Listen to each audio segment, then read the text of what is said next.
एक कहानी करे सयानी, कहानी की सीख देखते हैं। आपका जोश और आत्मविश्वास कभी कभी लोगों को अंधश्रद्धा से बाहर निकाल सकता है। मैम ऐसे क्यों लिखा है? हेलो दोस्तों, मुझे 86 की एक बात याद आ रही। मैं हॉस्पिटल में रात को 10 बजे राउंड ले रही थी। 5 नंबर का पेशेंट वेंटिलेटर से सुबह तो निकाला था, पर मुझे लग रहा था कि उसको शायद वापस वेंटिलेटर पर रखना पड़ेगा। तो मैंने बाहर आई, सोचा रिलेटिव से बात कर लूँ, उनको समझा दूँ। उस पेशेंट के बारे में थोड़ा बता देती हूँ। वो 48 घंटे से मेरे पास ही, मेरे अंडर ही था। आज सुबह मीन्स उस दिन सुबह ही उसका वेंटिलेटर निकाला था। पेशेंट ने ट्यूब खींच ली थी। रिलेटिव ने बोला कि अभी आप ऐसे ही रहने दो। तो मैंने सोचा ठीक है, देख लेते शाम तक। वैसे पेशेंट काफ़ी होश में आया हुआ था, हाथ पैर हिला रहा था। तो ऊपर शाम को आई तो एक तो पेशेंट का वजन बहुत ज़्यादा था, 100 किलो से ज़्यादा, उसके कारण होगा। पेशेंट पूरा होश में उस टाइम पे भी नहीं था। तो पेशेंट ऑक्सीजन थोड़ा कम हो रहा है, सांस भी थोड़ा धीमे ही चल रहा है। तो उसको वेंटिलेटर का सपोर्ट मिल जाए तो जल्दी सुधर जाएगा। तो रिलेटिव्स को बोला, मुझे लगता है इस पेशेंट को हम लोग सांस के मशीन के ऊपर वापस रख देते हैं।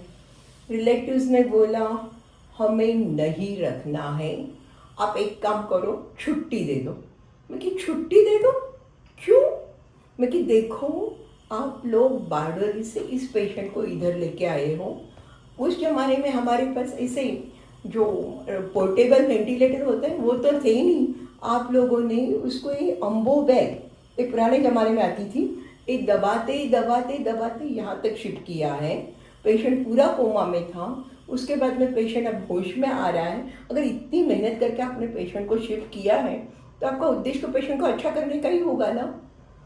उसमें से एक रिलेटिव बोला, बात तो सही है, अब पेशेंट थोड़ा सा सुधरा है, बराबर है, पर वापस थोड़ा सा डाउन गया है। वापस मशीन पे रखोगे, वापस मशीन में रखोगे, पेशेंट वापस सुधर जाएगा, फिर वापस बिगड़ेगा। फिर आप बोलोगे 2 दिन गए तो हमें यहाँ पे हो छेद कर दो गले में और ट्यूब मशीन पे रखते हैं। तो ऐसे हम क्या कायम मशीन पे ही रखाएंगे पेशेंट? और दूसरी बात, खर्चा कौन देगा? खर्चा तो बढ़ता ही जाएगा ना, फिर रोज एक एक चीज़ नई नई होती जाएगी। तो मैं क्या, बात तो सही है, खर्चा तो बढ़ेगा, पर मैं कि एक बात मैं आपको बोल रही हूँ, 2 दिन में पेशेंट सुधर जाएगा, शायद जल्दी सुधर जाएगा। मेरे को थोड़ा सा टाइम चाहिए। एक पेशेंट की ये हालत क्यों हुई है पहले आप जान लो। आप, क्योंकि उस टाइम पे पेशेंट के प्रैक्टिकली 10-12 लोगों की जोड़ बाहर खड़ी थी। मैंने सबको बुलाया, मैं कि आओ सुनो, ये देखो, पेशेंट ने गार्डेनल की गोलियाँ यानी फिनोबार्बिटल की गोलियाँ आती है, उससे नींद आती है, वो काफ़ी ज़्यादा खा ली है और उसके कारण वो कोमा में चला गया था। उसका सांस भी प्रैक्टिकली नियरली बहुत कम हो गया था, क्योंकि ये जो गोलियाँ हैं नींद की, रेस्पिरेटरी सेंटर को दबा देती हैं। तो इसलिए सांस भी अच्छे से नहीं चल रहा था, पूरी बॉडी की मूवमेंट नहीं थी, कुछ नहीं थी। और अभी 2 दिन का टाइम जाने के बाद पेशेंट थोड़ा थोड़ा सुधरने लग गया था, थोड़ी हाथ की मूवमेंट भी करते हो गया था और पैर की मूवमेंट भी कर रहा था, आंखें पूरी नहीं खुल रहा था। उसको काफ़ी ये करना पड़ता, हिलाना पड़ता था, तो थोड़ा बहुत रिस्पॉन्स दे रहा था। तो मैं कि शायद 1 दिन 2 दिन में पेशेंट सुधर जाएगा। तो वो बोले कि मैडम पैसे का क्या? मैं कि देखो, पैसे का, अभी आप बार बार पैसे पैसे बोल रहे हो ना, तो मैं एक काम करती हूँ, 2 दिन का खर्चा मेरा। अगर पेशेंट नहीं सुधरा तो मैं आपको वापस भेज दूंगी, और पेशेंट सुधर गया, अच्छा हो गया, तो पूरा पैसा आप भरोगे। फिर भी रिलेटिव्स हाँ नहीं बोल रहे थे, चुपचाप खड़े थे।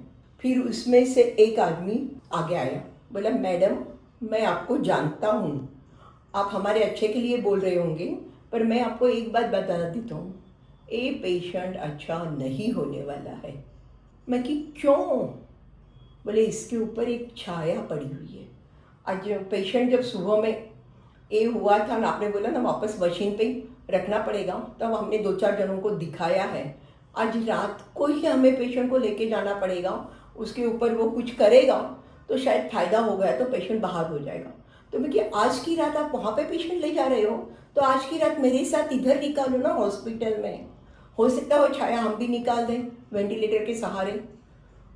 फिर भी रिलेटिव्स कुछ जवाब दे नहीं रहे थे। फिर वो सब लोगों ने मिलकर आपस में डिस्कस किया, फिर पूछा मेरे को, फिर 2 दिन का खर्चा आपका, मैं कि हाँ 2 दिन का खर्चा पक्का मेरा, पर आगे की बात सुन लो, पेशेंट सुधर गया तो पूरा खर्चा तुम्हारा। तो बोले हाँ। और लकीली पेशेंट को वापस वेंटिलेटर पर रखा। दूसरे दिन मॉर्निंग में पेशेंट उठ के बैठने जैसी हालत में हो गया था। सो नेचुरली हमने वापस निकाल दी ट्यूब। पेशेंट अच्छा हो गया, उसको चलता कर दिया था और छुट्टी देने वाले थे। उसके बाद भी वो लोग बोले नहीं, हम 2 दिन और इधर रख के पूरा अच्छा करके लेके जाएंगे, और पेशेंट अच्छा होके गया। तो मेरा कहने का मतलब यही है कि जब आपको कोई डॉक्टर्स बोल रहे हैं, टेक होम मैसेज कि भाई पेशेंट पूरा अच्छा हो जाएगा, टाइम का सवाल है, इसलिए वेंटिलेटर देखे। कहीं एक आध बार आप निकाल भी दें, वापस भी डालना पड़ रहा है, पर पेशेंट उसमें काफ़ी सुधरा है। थोड़ी सी शांति रखो, उसमें आप ये मत करो कि भाई पेशेंट को अभी खर्चा बढ़ा रहे हो, ये कर रहे हो। आपको लगता है कि डॉक्टर जो बोल रहे सही नहीं है, डॉक्टर के सामने बैठो, उनको सब आपके जितने ही सवाल है सब पूछो, सब क्लियर कराओ।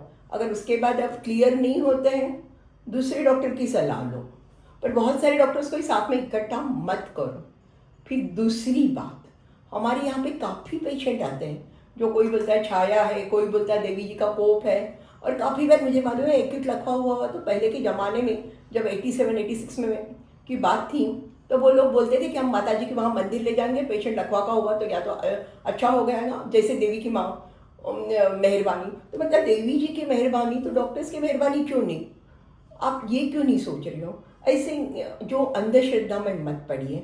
और मैं धर्मगुरु को भी एक ही कहना चाहती हूँ कि जब पेशेंट को ऐसी कोई बड़ी प्रॉब्लम है और आप उनके डॉक्टर अगर बोल रहे हैं अच्छा हो जाएगा, ये होगा, ये करना जरूरी है, तब आप उनको यही सलाह दीजिए कि आप जो डॉक्टर बोलते हैं अभी कर लो, अच्छा होने के बाद इधर आ जाओ, हम इलाज आगे का कर देंगे। और दूसरी एक बात मैंने काफ़ी बार देखा है, लोग बोलते हैं साया है, साया है, साया है। वो पेशेंट को काफ़ी बार साइकियाट्री प्रॉब्लम होती है। सो मुझे लग रहा है कि अंधश्रद्धा से बाहर निकालने के लिए बहुत ज़रूरी है। लकीली उस टाइम पे मेरा होश बोलो, होश तो नहीं बोलूँगी, मेरा जोश बोलो कि मैंने गाँव में आके उनको बोल दिया था हाँ मैं 2 दिन का खर्चा कर दूँगी।